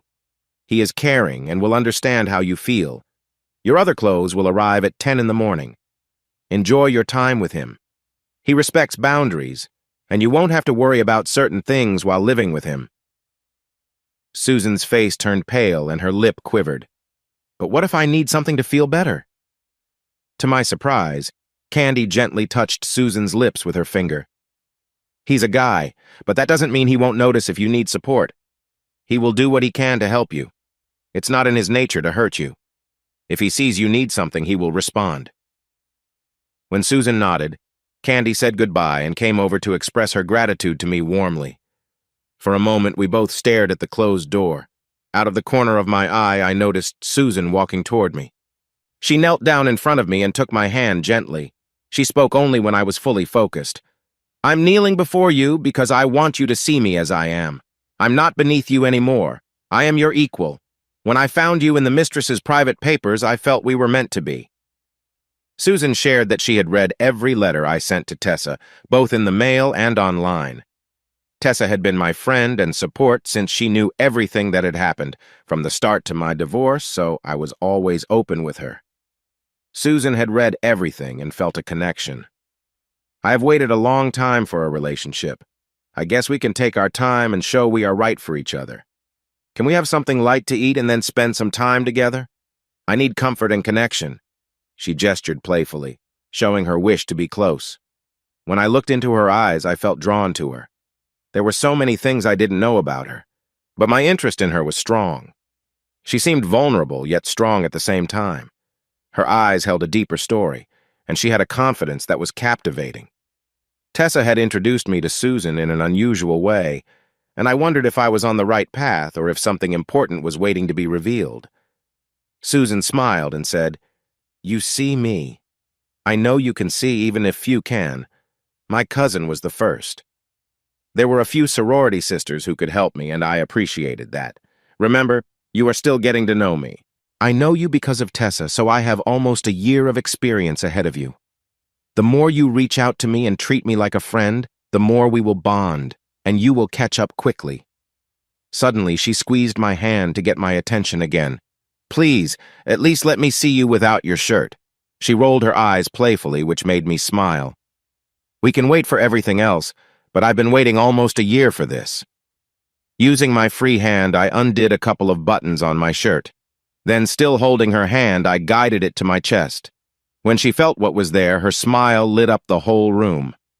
This is because of me? Susan, you are a wonderful person both inside and out. But remember, we have just met now. You may have known me longer, but my first impression of you came at a different time. To put it simply, sometimes we need to take a step back before we can move forward. With Susan, you could almost see her thinking. She nodded and looked at her hand still resting on my chest. But I did that all by myself? Her laughter made me agree. Then she jumped up from the floor and started moving around the room with excitement. Watching her, I couldn't help but notice how free-spirited she was. She didn't fully see just how lovely she was. I made us both soup, and Susan helped. She put on an apron reluctantly when I insisted. As soon as everything was on the table, it seemed she tossed the apron aside. While we ate, we talked. Her mind was fascinating and kept my attention because she rarely stuck to one topic at a time. I had to stay alert to keep up with her questions and what they related to sometimes. After we finished washing the dishes, I saw how late it had gotten. While Susan didn't pile on a year's worth of chat at once, we still talked well into the night. I realized then that she was not only settling in at my place, but also gently making her way into my thoughts and dreams. Caught on, have you? She said, wearing a look that said she was right. I felt my cheeks warm up, and that made her smile widen. She reached out her arms, and I did the same, and we hugged. Her playful comment made me laugh, unsure if she'd meant it or if it just slipped out. Susan, I'm still not ready for a closer relationship, I said softly. I heard her groan and lean her face into my shoulder. But it's getting close to bedtime. I think we should call it a night since your things arrive tomorrow and we will be busy. Susan immediately turned, still holding my hand, and quickly walked to the bedroom, sitting on the edge of the bed. Only then did she let go of my hand. Our eyes met, and I could feel the weight of the moment.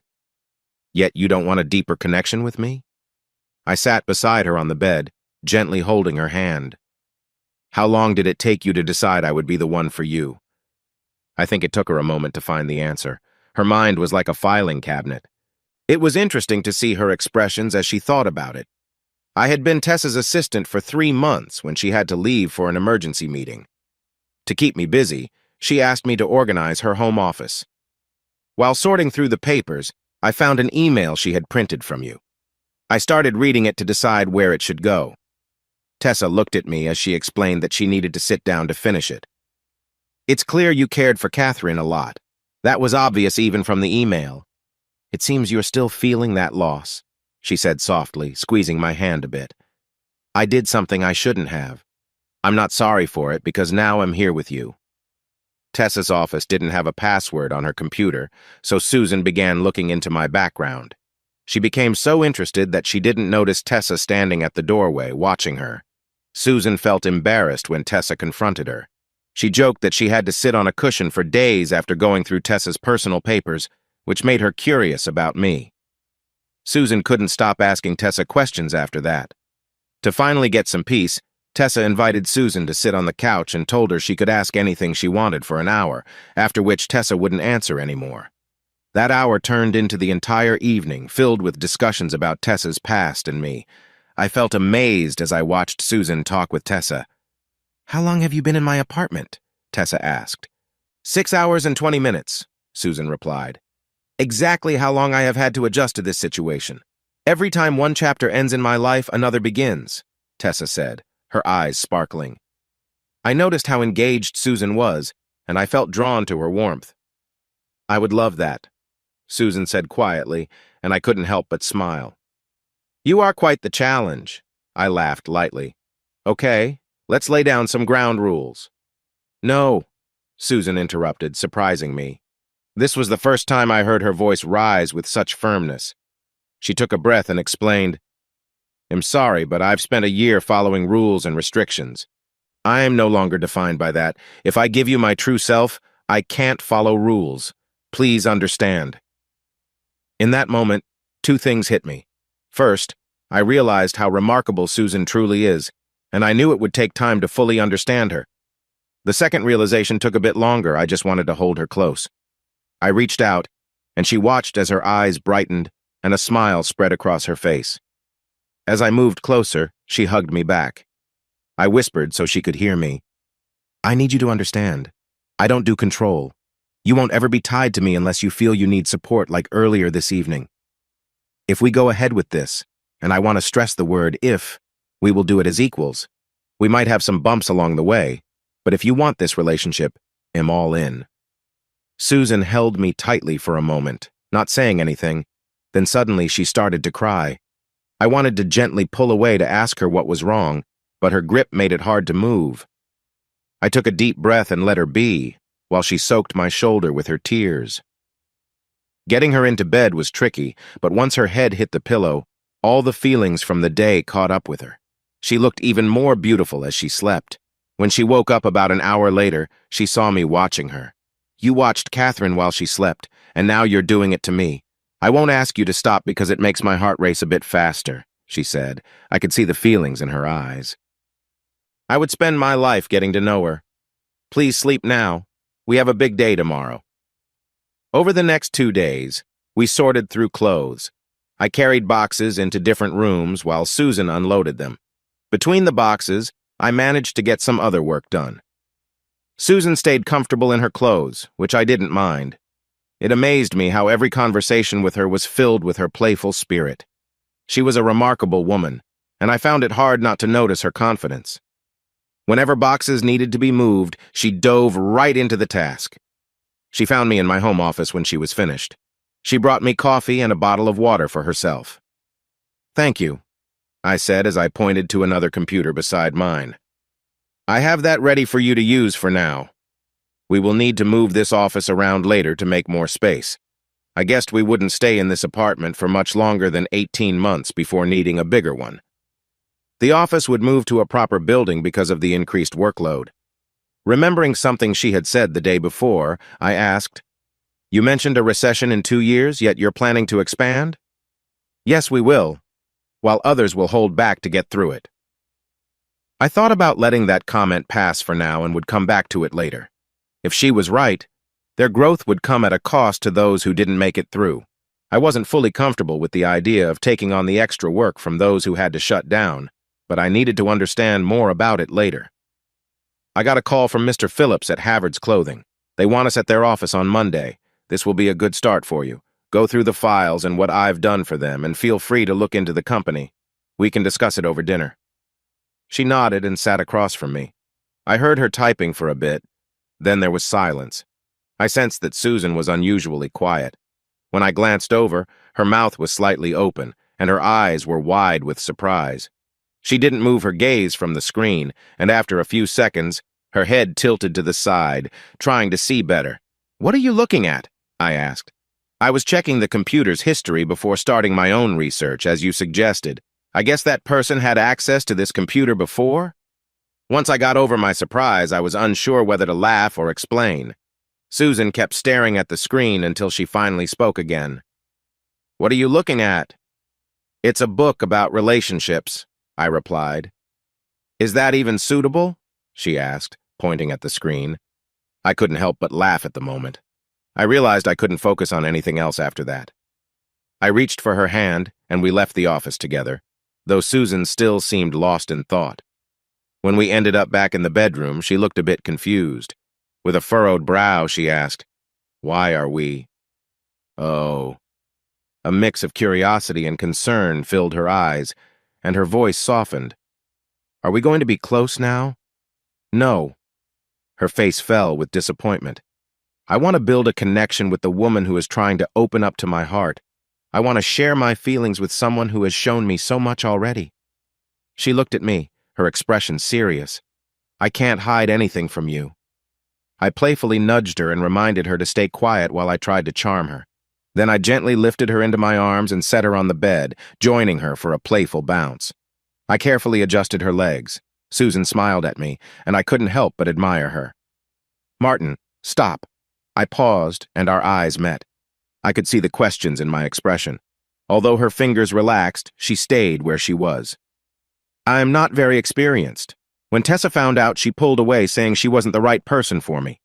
She asked if I was prepared, and I told her again that I wasn't very experienced. Then she gave me a talk that I should have had with my parents. I encouraged her to feel comfortable and assured her it would be worth it. I noticed the internal struggle in her eyes and found it interesting. I leaned down and kissed her gently, causing her to gasp as I changed my position. She let out a soft sound as her breathing quickened. I moved lower, surprising her again. "You're making me nervous. I'm excited and you're exploring." "Just some suspense and anticipation," I replied, fascinated by every detail. I could hear her heartbeat racing, and she tried to regain her calm. Gradually, her breathing slowed, making her look even more beautiful. She gently ran her fingers through my hair. "Is it always like this?" I asked. "Not always. Usually we have to work for it." I decided not to focus on her feelings too much. A thoughtful look crossed her face, one I recognized. I shifted to rest my head close to hers, feeling connected. "Get used to it, Susan. Some of what you feel is heightened because of your OCD. Your senses are more intense right now." It seemed like the right time to listen. Her heartbeat was steady as she calmed down. "I love you, Martin.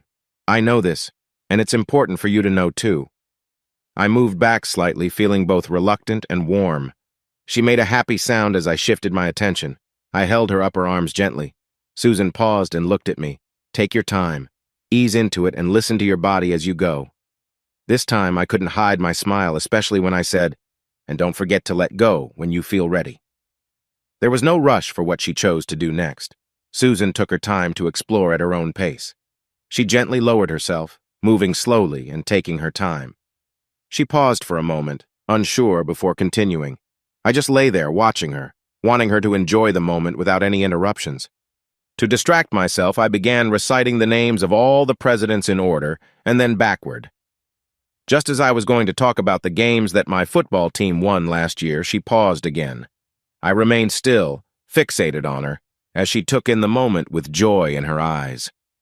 The room was filled with the sounds of movement and breathing, ending in her look of excitement as she experienced something wonderful. Her legs wrapped around me, making us feel connected as we both relaxed afterward. We soon drifted into a peaceful sleep, wrapped in a comfy atmosphere. We arrived around midday, dropped our bags in our hotel room, and headed straight to Havard's Clothing.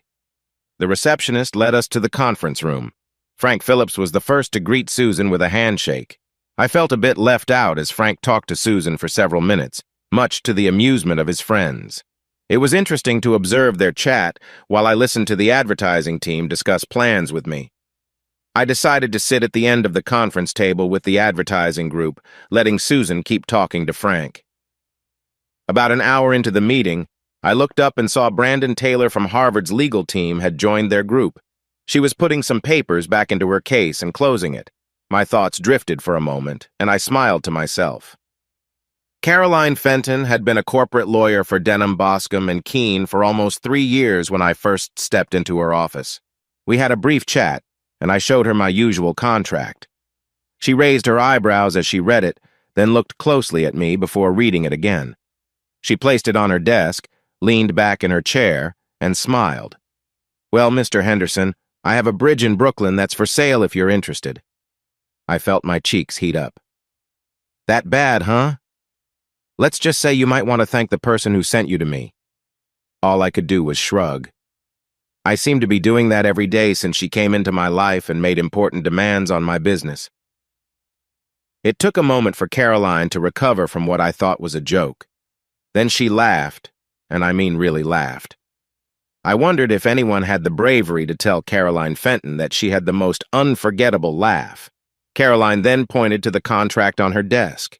"I can easily fix that, but I want to meet this woman you're talking about." I looked at Caroline with curiosity. "Why?" She straightened up in her chair. "Is the woman we're discussing a lawyer or trained in some way?" I shook my head and did so again when she asked if I was sure. Mr. Henderson, that contract is very cleverly written. I don't know if your last lawyer was having a bad day or did it on purpose, but under the right circumstances, that contract could cost you a lot. When I introduced both women, Caroline immediately offered her a job. Both of us were surprised by her boldness. Thankfully, Susan turned down the offer. Caroline laughed and said that any time Susan wanted a change, the job would be waiting for her.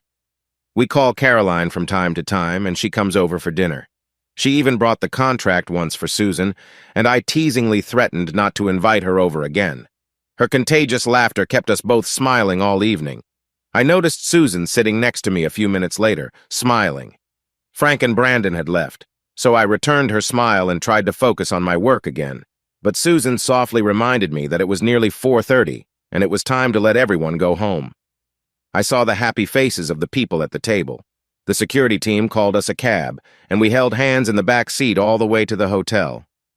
Once we got inside, Susan paused and said, "I'm sorry if I seemed a bit pushy." I stepped closer and replied, "No, you were just paying attention, and I like that. When I'm busy with work, I sometimes forget the time. You did the right thing, and I appreciate it." She seemed relieved by my response. I suggested we hadn't eaten yet, so a shower and dinner would be nice. Susan looked at the shower and said it wasn't a good idea for us to share it. She walked over to the bath, turned on the water, and tested the temperature with her hand. Her smile showed she was looking forward to spending time with me. "I enjoy being with you in comfortable places, but that won't stop me from appreciating your company before dinner," she said. After that, I took her hand and we made our way to the bath together. She leaned back against me and I gently helped her to relax. "Sometimes I wish I had met you sooner," she admitted softly. "You can't dwell on that. Focus on the good things. You had to meet Tessa before finding me. My connection to the auction was over by the time you were there. Tessa helped guide you afterward," I replied. She nodded and leaned forward so I could help her. We talked freely, thinking about how lucky we were to have met and the important role Tessa played in our lives. Susan shivered at the thought. I was ready to give up a year of my life to help my cousin and start my own business. I thought I could manage that for a year, knowing I could move on after. Then I met Tessa, and shortly after, I found you. She often paused during moments like this, lost in her thoughts. Susan had planned her life, and being sold to Tessa had changed everything. Finding me among Tessa's things changed Susan's direction completely, but Susan often struggled with accepting things like fate or chance. Her mind needed clear answers. In those moments, I felt like my role was to support her, answer her questions, and keep her close when her worries surfaced. Mostly, just holding her seemed to ease her troubled thoughts. A gentle touch on her neck usually provided comfort as well. Sometimes I wondered when we started to feel like an old married couple. As time went on, her organizational skills transformed the company, and my lawyer was the first to notice her leadership. My business account moved to a new bank, and after 6 months, more than half of the companies I worked with had signed the new contract. One refused and called to let me know. Susan answered the phone and put it on speaker, so I could hear her while I made dinner. She handled the call like a true professional, and I paused my cooking to listen to her confidently explain the situation. The other person didn't realize what was happening until she informed him about the unfinished work. She also gave him the details of another company that might still work with him under the old agreement. When Susan finished the call and hung up, I leaned against the doorframe. At first, her expression was hard to read, but then she seemed worried that she had said too much. I stood up straight, clapped my hands, and smiled. I kept cheering for her all the way back to the kitchen as I finished our meal. As we sat down to eat, she asked, "You didn't mind that I lost you a client?" I shook my head and added, "He knew it, right?" Susan nodded. I shrugged my shoulders and we moved on. I preferred to lose a client now rather than deal with problems later when finances might be tight.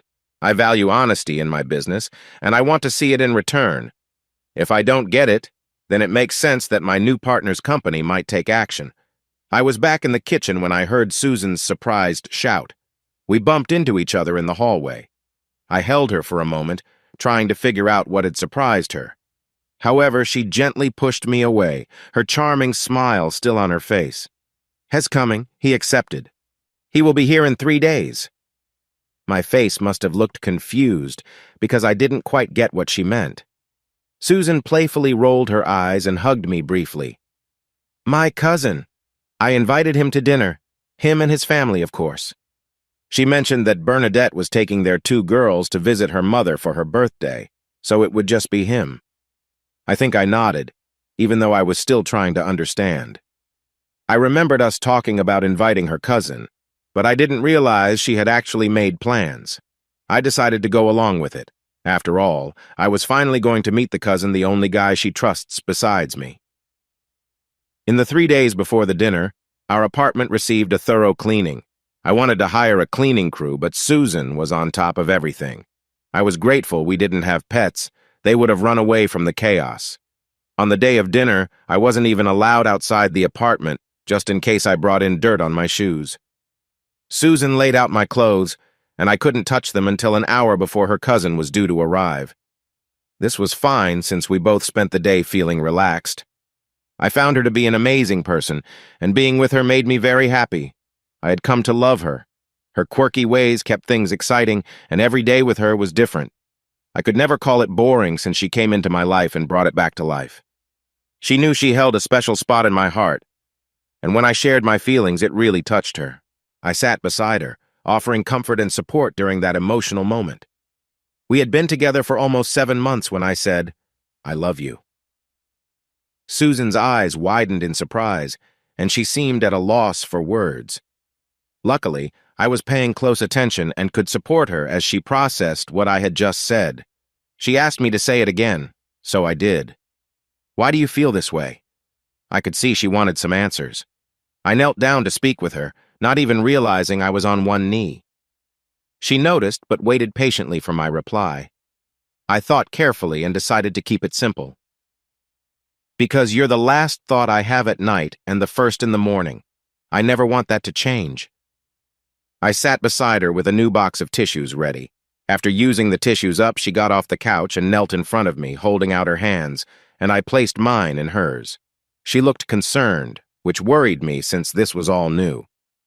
I thought we were doing well, but now it seemed she wanted to share something deeper. "Martin, I've loved you even before we met. When you joked about your apartment, my heart raced, and I liked you even more. You made me laugh even though you didn't know me. I know you might not be ready, but when you are, yes, I will marry you. But Martin, I need my cousin to walk me down the aisle. I love him more than my parents, and they know that too." After this discussion, she got on the computer the next morning to invite him for dinner. I had to get ready but wasn't allowed to sit down. At exactly 7:00, the doorbell rang. I was confused because the buzzer hadn't gone off for the garage or the main door. Just then I had a wild thought, and Susan opened the door, gasped, and hugged Jeremy Smithers. Watching them embrace almost made me lose my cool. That evening I got to see Jeremy smile. When he looked at Susan, it was clear he cared for her deeply, almost like family. Susan took his coat as he handed it to her and went to the kitchen, tilting her head toward me to let me know I should get the drinks. I wasn't sure if Jeremy drank. I hadn't seen him have anything before. When I glanced at him with a blank look, he smiled and chuckled softly. "If you have ice, could you put some in a glass and add water later? I don't think Susan would want me holding a bottle of water." He seemed to know what I was thinking. A few minutes later, both of us could hear Susan humming a tune in the kitchen. "You have questions, Martin. I'm guessing, why are you still here? Is one?" I gulped. He was doing it again. Could I keep my thoughts clear? He pointed to the couch. Jeremy sat in a chair facing the kitchen, which meant my back was to him. When Susan emailed me about something called the auction and said not to worry, I called Malcolm Browning. He assured me he knew nothing about it and checked for me. Susan wasn't forced into anything. She explained to the interviewer that the money from her sale was meant for her cousin to help with education and to start a business. His voice dropped, and I had to listen closely. When he came back, he told Malcolm that if any older men stepped out of line with his cousin, there would be serious consequences. Malcolm Browning understood he meant business. He came up with a plan for Tessa to win at the auction. When she emailed me about finding you, I decided to watch from a distance. I looked at him, really worried about my safety.